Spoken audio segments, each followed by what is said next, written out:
tak tam budeme musieť naozaj veľmi starostlivo pristúpiť k rozhodnutiam, na ktorú investíciu dáme koľko prostriedkov. My sme zaviedli nový, podľa stavebníkov je to taký tranžový systém, ktorý je teda systém výstavby rozdelený do určitých stavebných častí. Pomáhali nám pri tom súdni znalci z oblasti stavebníctva.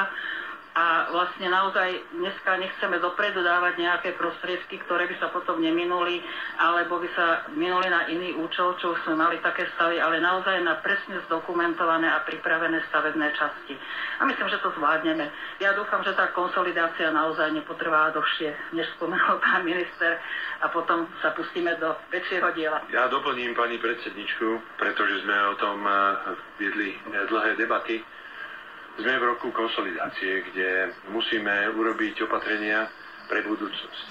Lebo ak ich teraz neurobíme, tak potom nemôžeme očakávať ekonomický a hospodársky rast, ktorý nám umožní potom z toho profitu aj tie finančné prostriedky použiť pre našich krajanov. Ale napriek tomu sa podarili mnohé veci, ktoré tu boli nahromadené ešte za predchádzajúcich vlád dotiahnuť. Napríklad pre maďarskú krajanskú komunitu sme dotiahli jeden neuralgický bod, ktorý súvisel s finančnými prostriedkami. Našli sme ich v rozpočte a sme to vyriešili.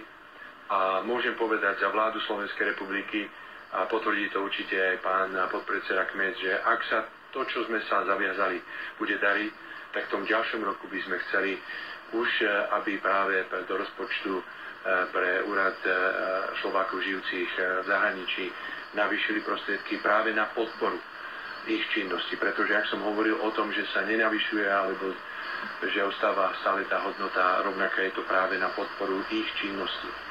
A ostatné veci sa snažíme získať z iných zdrojov, či už je to z programu obnovy, alebo z európskych peňazí. A tým vlastne stále nejakým spôsobom napredovať. Takže ja som presvedčený, že sa to podarí, že budeme úspešní s konsolidáciou a že navýšime tie finančné prostriedky už pre ten ďalší rok.